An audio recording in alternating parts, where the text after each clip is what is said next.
जनजातियां भारतीय आबादी का एक महत्वपूर्ण हिस्सा हैं। जनजातियां भारतीय आबादी में 8 दशमलव की हिस्सेदारी रखती हैं, जिनकी संख्या लगभग 10.4 करोड़ है। पीएम मोदी के सबका साथ, सबका विकास, सबका विश्वास व सबका प्रयास के दृष्टिकोण को ध्यान में रखते हुए भारत सरकार ने जनजातियों के विकास और उनकी विरासत, संस्कृति संरक्षण को प्राथमिकता के रूप में ध्यान केंद्रित किया है। 15 नवंबर 2017 को भगवान बिरसा मुंडा की जयंती पर प्रधानमंत्री नरेंद्र मोदी ने कहा था कि मैं भगवान बिरसा मुंडा को उनकी जयंती पर नमन करता हूं। उनका अदम्य साहस प्रेरणा का स्रोत है। भगवान बिरसा मुंडा के जीवन से प्रेरित होकर हम अपने आदिवासी समुदायों के सशक्तिकरण की दिशा में काम कर रहे हैं, जो भारत का गौरव है। इसी दिशा में आगे बढ़ते हुए अपने दूसरे कार्यकाल में भी मोदी सरकार ने आदिवासी समुदायों के उत्थान के लिए उल्लेखनीय कार्य किया है। आइए हम आपको बताते हैं कि पिछले 9 वर्षों में मोदी सरकार ने इस दिशा में क्या कदम उठाए हैं।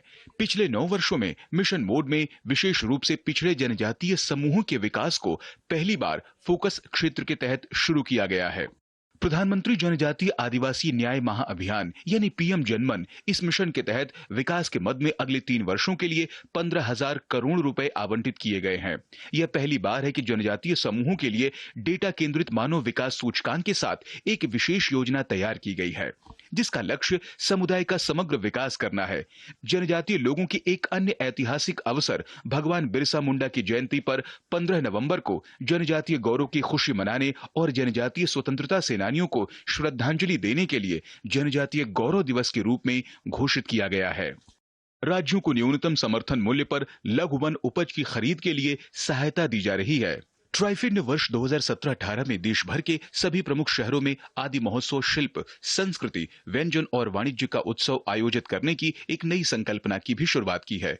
वोकल फॉर लोकल के मिशन को ध्यान में रखते हुए ट्राइफेड ने 16 से 27 फरवरी 2023 तक मेजर ध्यानचंद नेशनल स्टेडियम नई दिल्ली में आदि महोत्सव का आयोजन किया, जिसका उद्घाटन प्रधानमंत्री श्री नरेंद्र मोदी ने किया था और यह पूरे देश में बहुत सफल रहा था। वन अधिकार अधिनियम के तहत अब तक 21.99 लाख व्यक्तिगत अधिकार पत्र और कुल 1.08 लाख सामुदायिक अधिकार पत्र वितरित किए जा चुके हैं। देश भर में अनुसूचित जनजाति समुदायों के विकास के लिए जनजातीय कार्य मंत्रालय के वार्षिक बजट में निरंतर वृद्धि की जा रही है। 2023-24 के लिए मंत्रालय को 12,461.88 करोड़ रुपए का बजट आवंटित किया गया है, जो 2013-14 के 4,295.94 करोड़ रुपए के बजट की तुलना में 3 गुना अधिक है। जनजातीय कार्य मंत्रालय प्रतिवर्ष 30 लाख से अधिक छात्रों को छात्रवृत्ति दी जाती है। सरकार ने 2047 तक सिकल सेल एनीमिया को खत्म करने का लक्ष्य निर्धारित किया है। वहीं सरकार 740 एकलव्य आवासीय मॉडल स्कूल की स्थापना कर रही है, जिसका उद्देश्य जनजातीय छात्रों को गुणवत्तापूर्ण शिक्षा प्रदान की जाए, जिसके माध्यम से 3.5 लाख जनजातीय छात्रों को गुणवत्तापूर्ण शिक्षा प्रदान करेंगे।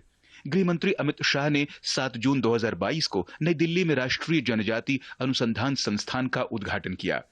NTRI एक प्रमुख और सर्वोच्च राष्ट्रीय स्तरीय संस्थान है और इसकी परिकल्पना अकादमिक, कार्यकारी और विधायी क्षेत्रों में जनजातीय विचारों, मुद्दों तथा मामलों के आधार के रूप में की गई है।